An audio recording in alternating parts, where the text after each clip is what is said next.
Кайырлы күн, достар. Бүгін күріштен өте дәмді шашпа палау дайындайтын боламыз.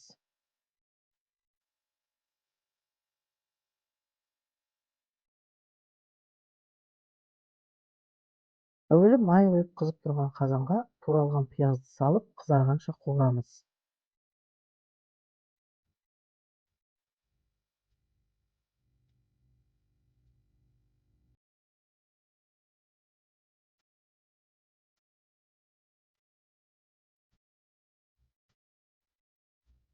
Содан соң жуып алған етімізді саламыз.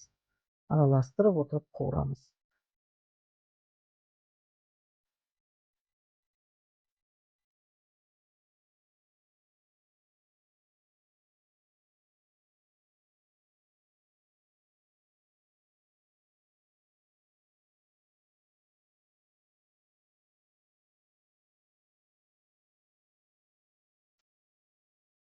Оның үстінен туралған сәбізімізді саламыз.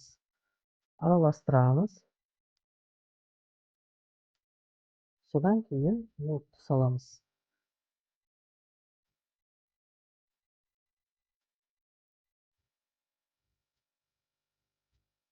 Палауға арналған дәмдеуіштерді, куркуманы қосамыз.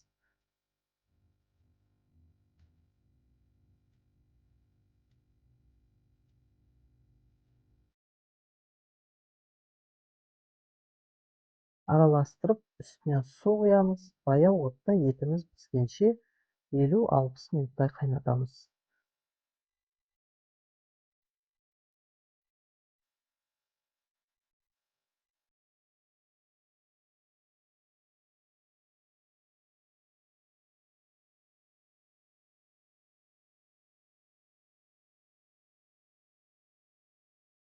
Содан соң салқын суға жуылған күрішімізді саламыз.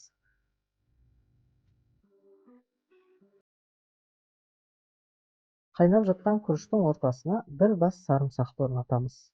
Жуылған мейізімізді бетінен себеміз. Қақпағын жауып, 20-25 минуттай бұқтырамыз.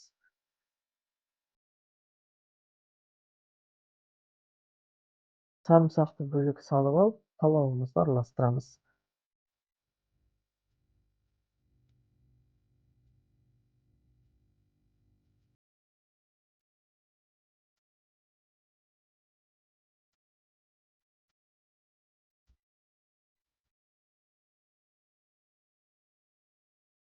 Шашпа палауымызды табаққа салып, бетіне етті, қазыны, сарымсақты салып, дастарханға ұсынамыз.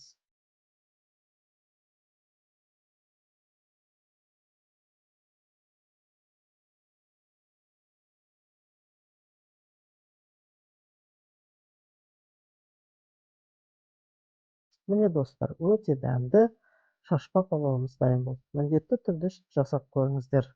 Видеоны соңына дейін көргендеріңізге рахмет. Каналыма жазып лайк қоюды, комментарий жазып ұмытпаңыздар. Келесі кездескенше аман болыңыздар.